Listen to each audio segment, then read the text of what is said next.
Cooking অর্পিতাতে আপনাদের সবাইকে স্বাগত জানাই। আশা করি আপনারা প্রত্যেকে ভালো আছেন। আমি আজকে বানাচ্ছি মোরলা মাছের একটা নতুন ধরনের রেসিপি। আপনারা হয়তো মোরলা মাছের অনেক কিছু রেসিপি খেয়েছেন, কিন্তু আমি আজকে বানাচ্ছি মোরলা মাছের টক্কা। এই রেসিপিটা দেখে নিন আমি কি নিচ্ছি। আমি এই যে মোরলা মাছ নিয়ে নিয়েছি। মোরলা মাছটা বেশি বড় নয়, মিডিয়াম সাইজের। আমি এবারে মোরলা মাছে নুন আর হলুদ মাখিয়ে নিচ্ছি। আমি এই মোরলা মাছের জন্য হাতে বাটা গোটা মশলা নেব। তার জন্য আমি নিয়ে নিচ্ছি জিরে, নিয়ে নিচ্ছি 2 চামচ,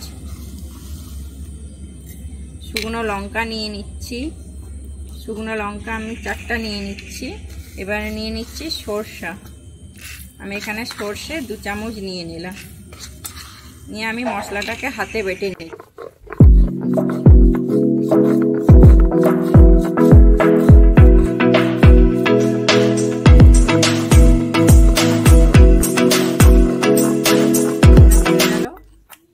মশলাটা এবারে তুলে নিচ্ছি। আমি কাঁচা মাছটা নিয়ে নিয়েছি। এবারে আমি একে একে সব মশলাগুলো পরপর মাখিয়ে দিচ্ছি। আমি যে বেটে রাখা মশলাটা দিয়েছিলাম আমি সেইটা নিয়ে নিচ্ছি। এরপরে আমি দিচ্ছি এখানে চেরা কাঁচা লঙ্কা। এবারে দিয়ে দিচ্ছি আমি 3টে আমচুর। আপনাদের যদি আমচুর না থাকে তাহলে আপনারা লেবু দিয়েও করতে পারেন। এবারে আমি দিয়ে দিচ্ছি সর্ষের তেল। সর্ষের তেল এবার একটু আমি হালকা একটু নুন দিয়ে দিচ্ছি। এবার একটুখানি হলুদ দিয়ে দিচ্ছি। দিয়ে আমি মাছটাকে ভালোভাবে মাখিয়ে নিচ্ছি।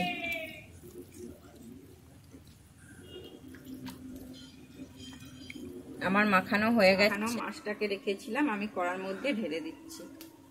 এবারে আমি দিয়ে দিচ্ছি এখানে সামান্য পরিমাণে জল। এখানে কিন্তু বেশি জল দেওয়া যাবে না, মাছটা মাখো মাখো হবে। আমি জল দিয়ে দিলাম। দিয়ে এবারে আমি ঢাকনা দিয়ে দিচ্ছি।